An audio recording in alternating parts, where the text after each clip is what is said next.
At the When are we recording today? When are we Oh, recording okay. today? I don't even know, honestly. It's been so long. I thought we were supposed to. And so long. No, I completely think that I spoiled House of the Dragon for myself. I am so Oh, scared.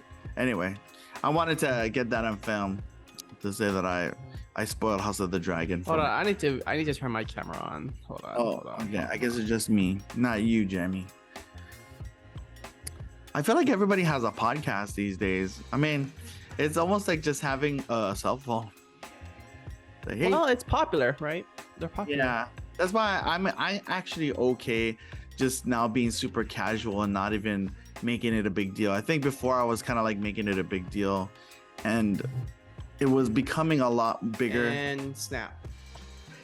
And then I wiped out half the universe. It's a snap.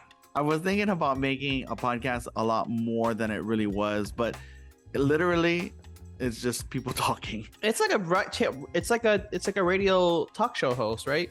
Right. Yeah, exactly. I was listening to this podcast with a wife and a husband, and they're just talking about like their life and stuff. I was like, whoa, it's like, is that what people are gonna listen to? But apparently people listen to it. Anthony listens to it, and I was like, this is real life. This is real life. This is you. This is me. This is you. This is who I'm meant to be. Okay. I wasn't gonna go into sing song or rhyming, but I feel like that's what That is a song, right? yeah, it is a song. But you're sing Yeah. songing it. You know what sing songing is? Mm. Says in the closed captions. Okay. my my mom actually listens to, or she's partially deaf, so she actually she watches a lot of shows with closed captioning. I feel like I was one of those kids that listened or watched closed captioning before it became popular. What do you mean closed captioning before it was popular? Well, because everyone watches TV now with closed captioning. Oh, yeah. Subtitles. Yeah, True. subtitles. I'm so sorry. Yeah, sorry. That's how old I am. Fucking call it closed captioning. Yeah, I mean, I guess it is still called closed captioning. It Like is. It's on so funny, YouTube, but you're like, oh, caption. it says closed Face- captioning. Facebook, Instagram, they call them captions. So, I mean, obviously, I'm very old. True, true. Yeah, usually I think I've actually maybe subtitles is something for like foreign films. Right. And that's why I kind of want to do this more like format style because it's more casual. I feel a lot less pressure, and we could just talk about House of the Dragon, or we could talk about Lord of the Rings of Power casually, depending on what episode we're covering, right? Because I feel like you know a lot of information, I know a lot of information, and we just all kind of combine it together. Do we though? Do we really? I feel like I do. I watch theory videos all day, just waiting for the stuff. That's why I was saying I stumbled upon the YouTube algorithm, made me stumble upon a complete spoiler of how. It's like it wasn't me. It wasn't me. It was the YouTube algorithm Yeah, I that made wonder, me do it. can you sue YouTube for that? I'm like, Oh I my feel so God. distraught and Oh my gosh. so mentally scarred. The algorithm is based off like your own search pattern. I know, but I mean, it does a good job of serving you exactly what you want. Oh yeah, that's why it's so effective. That's So, Yeah. okay, I do take responsibility for clicking on the link. okay. I take responsibility for clicking on the link. But I was watching it and I was like, holy cow.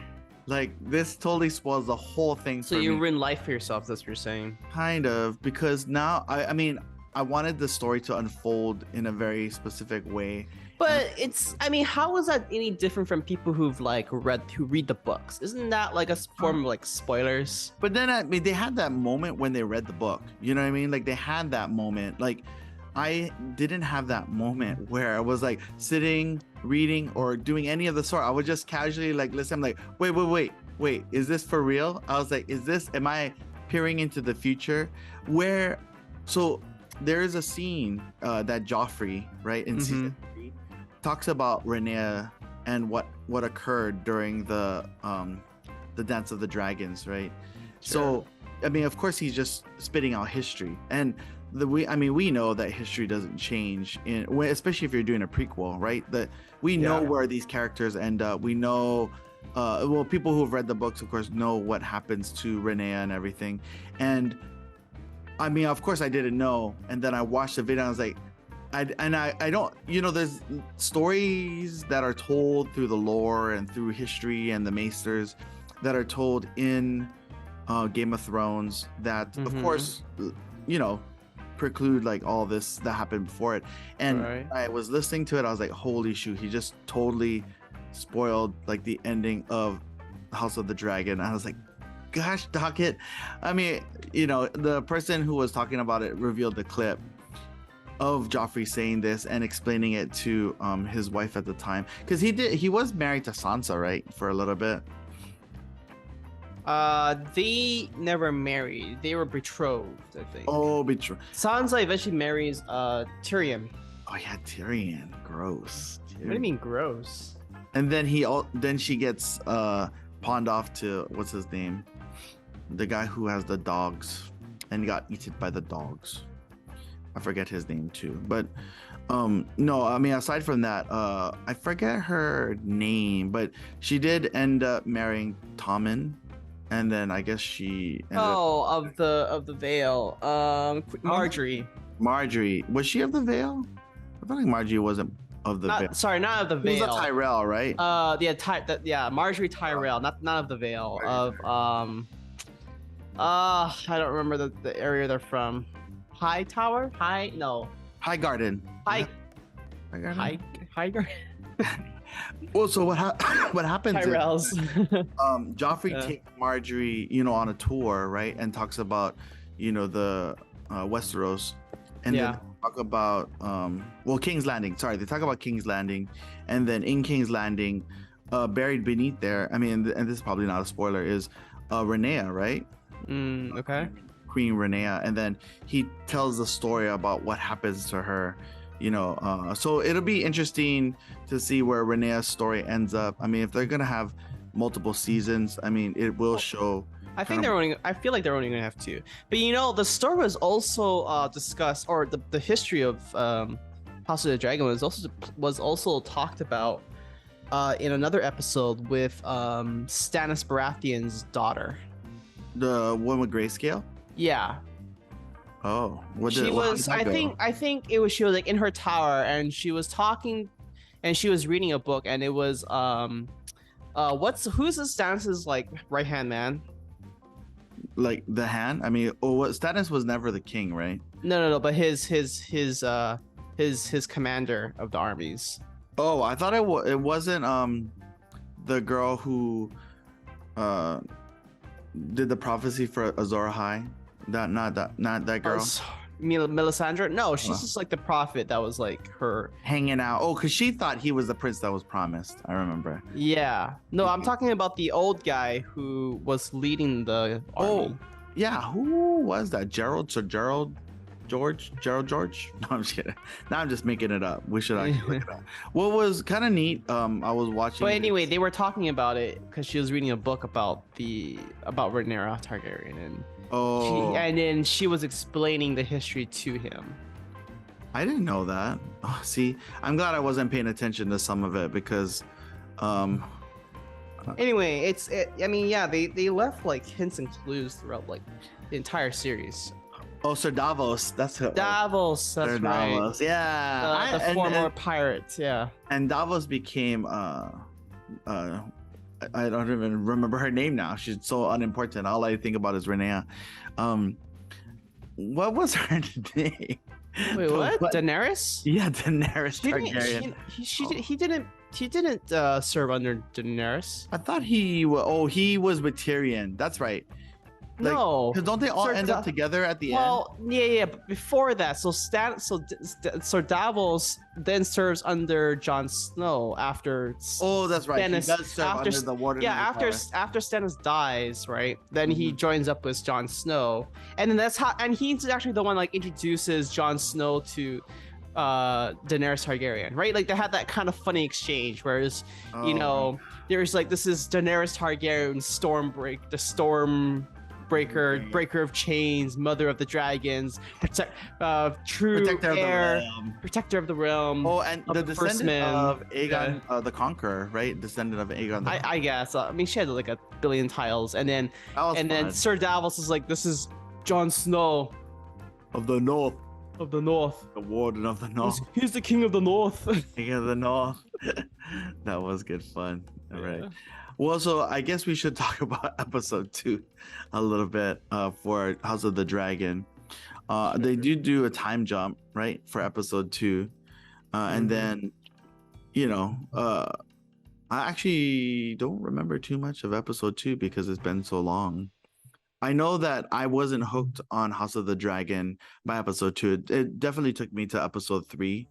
There's only like 4 episodes. I know, but it took that long. That's like 30% of the entire season already. I do remember that the second episode they do have a cool intro. They do.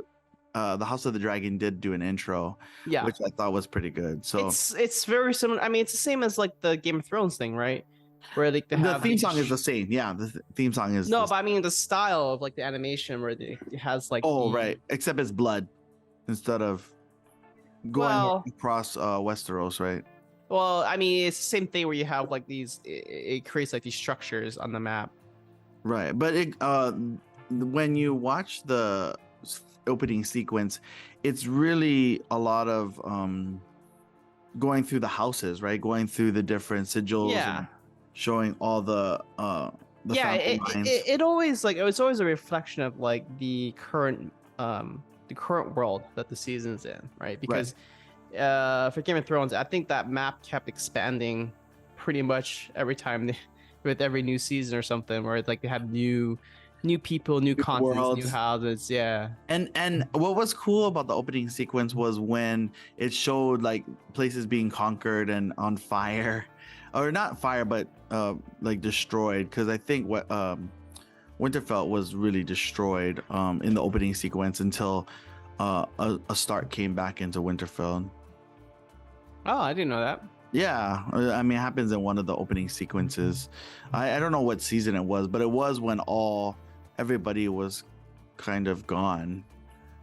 Everybody was out. But this is Game of Thrones you're talking about. Yeah, talking about Game of Thrones. I'm so sorry. But I mean, they are adding more people as we're being introduced to them in the opening sequence. So episode 3, episode 4, you'll see kind of some of those differences. But episode 2, the Rogue Prince, was a very I was expecting that was intense, wasn't it?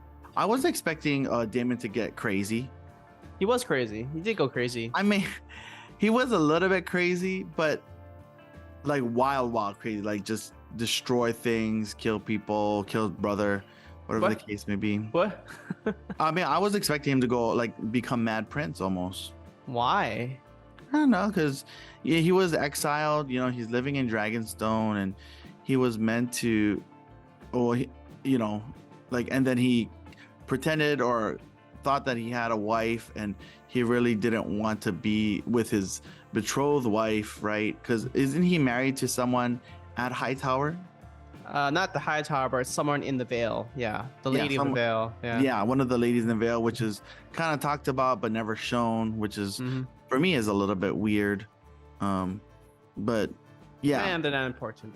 They're not important. They're not important until they become important. Like all these characters right now that we're watching were not important back at Game of Thrones, but now they're very important. I don't even know what that means. What do you mean? They're important now. They're not important until they're important. Until someone makes them important, like a TV show. Or I mean, it's kind of like celebrities. Like they're not really important until someone makes them important, right? Like Netflix. Netflix does a great job of making people important. So does Disney. Disney does a good job of making people important. Anyway, we talk more about the crab feeder. The opening sequence is with the crab feeder. They're kind of eating people. I don't know if crabs really eat people, but these crabs do apparently. Well, they're pinching them to death. Right, exactly. And then we also find out what happens over the aftermath, because Rhaenyra has also been told to be the successor of the Iron Throne. She by the council, right? It's by the council and by Viserys. That was at the beginning. That was the ending of season 1. Episode 1, right? Ending of episode 1, but we see kind of what the result of that was, during this episode, because now everyone's like, oh, okay, well, there is a split party from what I understand. Half of the people are like, oh no, a woman shouldn't be on the Iron Throne, and then half of the people are pretty happy because she's all that's left. Well, it's more like they rather prefer her over Daemon anyway. Right, because he's nuts and he's crazy. So I'm glad that they didn't go with a simpler plot line of like, oh, this is Daemon, and we follow Daemon, and then of course there's Rhaenyra and we follow Rhaenyra, and then there's that split. It's actually everybody doesn't want Daemon to be king, which is kind of great. Yeah, I mean that was the reason why the council even decided to choose her. Yeah, so I mean I think that, I mean, wasn't that similar to, I mean, not Aegon's reign, the grandfather of Viserys, what was his name? Jaehaerys? Yeah, Jaehaerys. They had to go through the same situation, right? Choose between Viserys and the queen. Rhaenys. Yeah, Rhaenys. Yeah. So I know that. So I feel like they were in a similar situation, but everyone wanted Princess Rhaenyra, right? Yeah, because she's a lot less insane than Daemon. She's more even keeled than Daemon is. I mean, that's the thing too. Like I'm kind of experiencing that right now. Is like when people do get wild, it's really like, how do you control them? Like you really have no way of controlling them, like either through anger, and they're brothers, like that's what's really crazy. It's like, I mean, you can't pick and choose your family, I guess. Anyway, that's getting a little too personal. We also find out that King Viserys also needs to remarry. They do want him, I feel like the council and everybody wants him to remarry, right? I never understood why though. What do you mean? It's always because the king always needs an heir. Right, but I mean, Rhaenyra was already appointed. Like, I'm done. No. That's not. They never wanted her in the first place. So they're like, oh, let's try again. Yeah, it's like they only chose her because it was a temporary stop measure against Daemon. That was the point of choosing her as successor. Like the whole purpose was that the small council was temporarily. It's like playing a band-aid to the situation. Like they said, oh, we'll make Rhaenyra the heir to a throne, right? But that's just to spite Daemon, right? So that he doesn't become the heir and start the next in line, the successor, right? Yeah. So, but the thing is, that was never their intent. It was like they always wanted a male heir. That's why they're like, oh, he needs another wife. Right, and they do. They suggest Lady Lyanna, the daughter of Valerius. Yeah, exactly. Daughter of Lord Corlys Velaryon. And she was only 12 years old, and that was kind of shocking for me. I don't know how you felt about that, because Viserys looks super old and gross. Well, I mean, I don't know. I guess it's unsettling to see in person, but it's not like it's unheard of.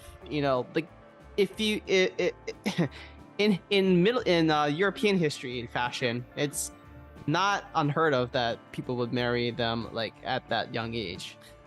Because the thing is, like, the age of marriage is a lot lower in those days than it is today, right? Like now you have to be like 18 or something like that, right? Yeah, legal. You have to be legal is what it is. Yeah, legal. No, so the legal age today is like 18, right? Right. Yeah, but the legal age during those times was, I'd say, I don't know, like 13. 12 years old, 14 years old. Yeah, maybe there was no legal age. There was a certain age where they were considered marriable. Like there was a marrying age. Well, even later down the line, remember they were saying, well, I don't know if that's a spoiler. But the thing was though, like during the medieval times, like a lot of king or princes and princesses were betrothed to other people way ahead of their marrying age. Like they were betrothed to him as or promised to be the wife. Right. Years for political power. Yeah. It's the same situation here, right? Lord Corlys is like, marry my niece. Marry my daughter. Is that her daughter? I think it was his daughter. Oh yeah, I think it was his daughter, maybe. Yeah, I'll marry the daughter, and unite the two remaining old houses of Valyria. I know they wanted like, oh, Targaryens can be powerful again. Well, and not just the Targaryens, but they're also they have a very strong naval fleet, right? That was another benefit. They to have a that. very trade commerce fleet. Yeah. So Yeah. that was kind of, I mean, a little bit surprising for me. I mean, it is Game of Thrones, so I guess nothing's off limits. But the fact that she was just so willing, she was like, oh, we don't have to do it till I'm 14. I'm like, what is going on? I was like, this is crazy. But even crazier than that, he ends up with Lady Alicent Hightower. Who's only like 15, I think. Right. And then Yeah. I mean, I think I heard that in the books he was like in his 30s, Viserys, but in the show he looks so much older, and I don't know if it's because of the white hair or just because he is bigger, weird. Well, I'm sure the actor is older than 30. Yeah, right. But yeah, I mean, I guess he would be. I guess yeah, I mean, he's supposed to be around 30 at this time. I don't. But Alicent, I mean, Alicent and Rhaenyra are both like around 15 years old. The same age, right? And then they're best friends too, or good. Yeah, friends. they're really good friends. Yeah. Actually, I didn't understand. So why is Alicent there? Is Alicent there because of Otto? Yeah, she was placed there as the king, the hand, right? As the hand. Well, Otto's the hand, but he was also at the time. So he was using his daughter to gain favor with the king, that was his plan, was to seduce the king with his daughter. With his daughter, right? And, yeah. And that happens, right? It does happen. It was a little bit subtle. I mean, I felt like they had just like very subtle, like musing and talking. I mean, as a king, why Alicent? What do you mean, why Alicent? Yeah, she's more beautiful than the other one. He's more physically attracted to her than to Lena Valeris. Yeah. Oh, you're so young, Lena. Yeah, you're so young. Oh, but look at Alicent. She's young too. But let's forget about that. 3 years later. I mean, 3 years above who I was supposed to. 3 or 4 years. Yeah, I was like, you know what? Let's forget about all that stuff. But yeah, you're beautiful. I'm gonna marry you. Yeah. So there was a lot of that, and I feel like obviously it's gonna create a lot of strain between, because Rhaenyra, like that's Rhaenyra's best friend, and now the stepmom, right? If they get well, I don't know. I don't think we're gonna go to the stepmom route, but it's more like she's now the queen of King's Landing. That's true too. Yeah, she is the queen, right? Yeah. Similar to Cersei. Yeah. Okay. Put that into perspective. The Cersei Lannister and Alicent, it's so different. I can't imagine them even being in. It's almost like having Trump as president and then having Biden as president. Not Biden, but Obama as president, right? Huh? I don't understand. I'm relating it to titles. I'm relating it to titles. You know what I mean? So you have a queen who's Alicent, right? And then you have a queen that we're very familiar with, which is Cersei Lannister, who was a lot more strategic. But it's hard to see them in the same light of power. You know what I mean? Like it's hard to believe that both of them are queens. I don't know what you're trying to get at. I don't think so. It's like, okay, like let's say you become president. I could never imagine you being president, but then because you went through this whole like process to become president, you're president, right? Whether you're qualified or unqualified, you know what I mean? Like they voted you into the seat, so she married into the seat. But did Cersei.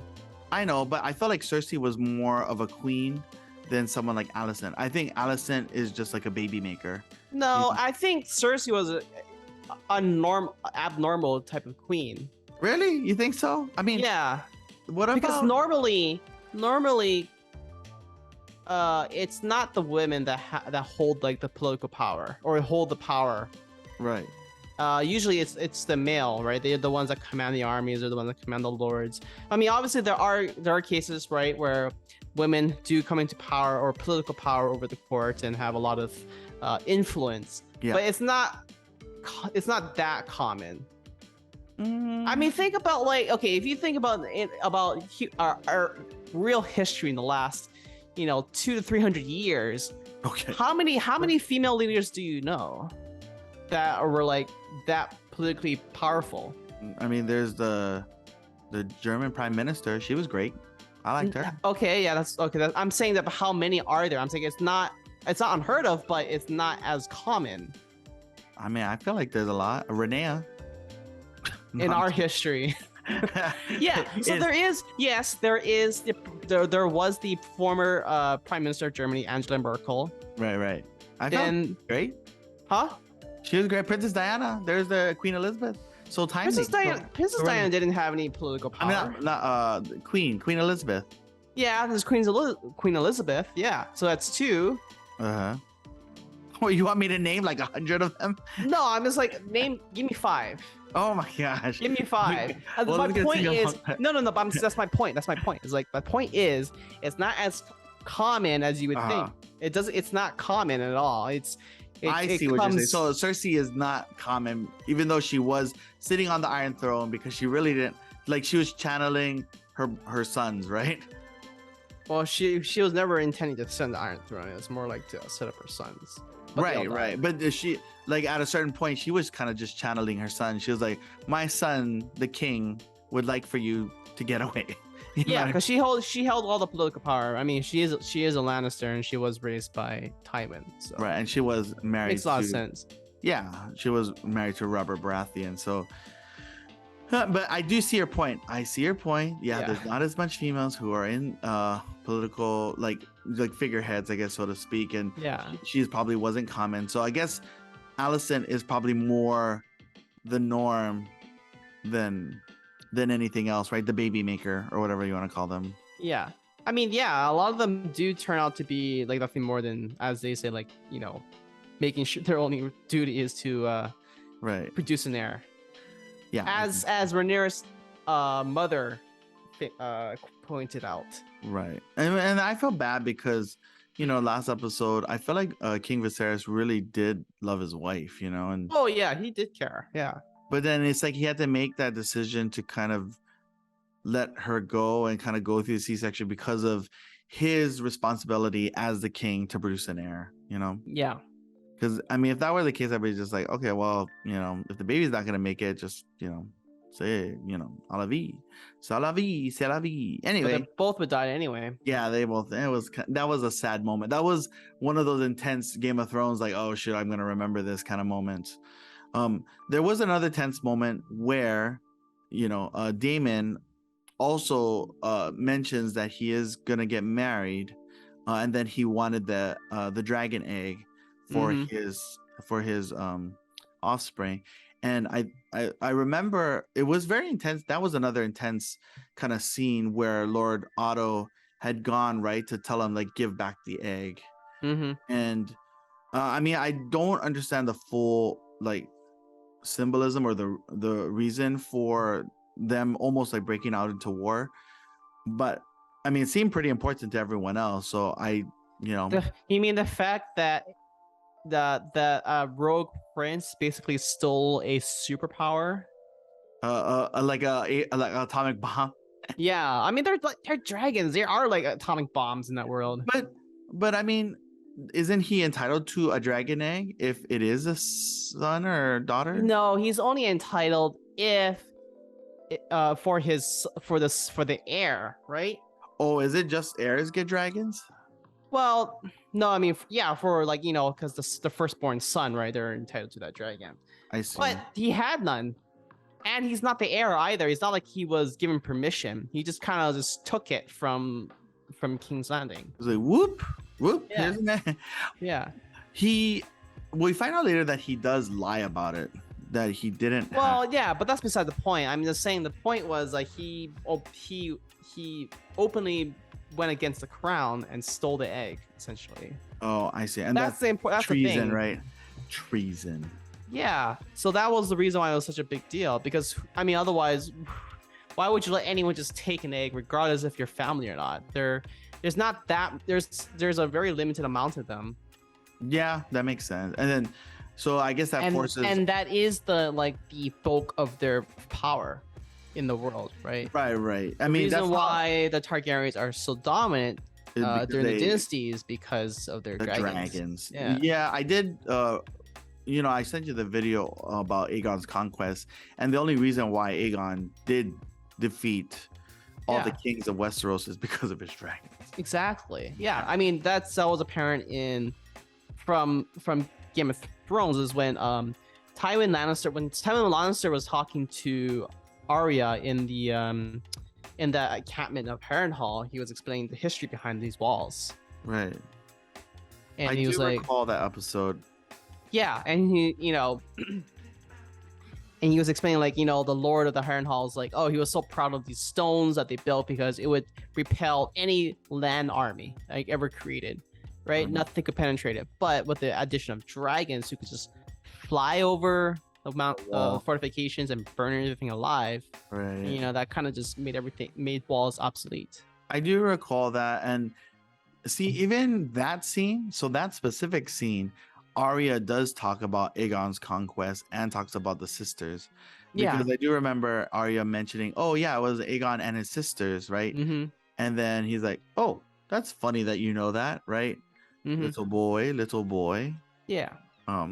That was a very interesting exchange. More breadcrumbs being left behind for future prequels, right? So if we're gonna get more prequels, and we hear these stories that are told of old in Game of Thrones that call back to, any prequels, I don't know essentially if Aegon's conquest would be good Game of Thrones material. You don't think so? I mean, I guess because there's a lot of things that happen in Aegon's conquest that was pretty incredible. Yeah. But I mean, the thing is it's hard because it's not it wouldn't be Game of Thrones anymore. I suppose so, because you already know what's gonna because the Game of Thrones refers to the Iron Throne. Right. And it's a political battle for control of the landing. But Aegon's conquest predates all of that. But he also he's trying to get to the Iron. Oh, actually, I guess you're right, because the Iron Throne didn't exist. Yeah, he creates it basically out of all the defeated kings and commanders. I don't know. What do you guys think? You think that? Let us know in the comments if you think. I mean, it would be cool. Don't get me wrong. I would be cool to see all of that in picture. But it wouldn't be good politically.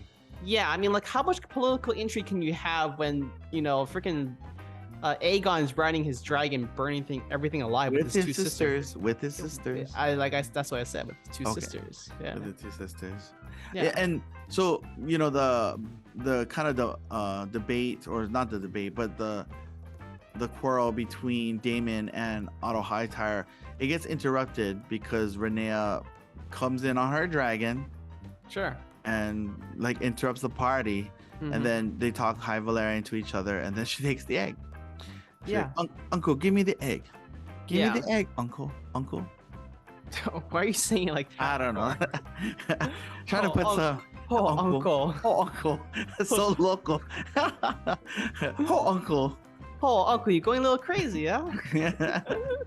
Oh man, only locals would understand that reference, I suppose. But everyone think you're crazy. She did. I mean, and I feel like that also foreshadows a little bit of their relationship as well. I mean, I could at first in the episode 1 when he gave her the necklace, I was thinking to myself, I'm like, oh, this is kind of are they they're forcing this plot with Daemon and Rhaenyra, it felt a little bit more natural here than it did in the first episode when he gave her the Valyrian steel necklace. I see. It didn't feel natural. I was like, oh, is this their relationship? I mean, are they acting like they love each other?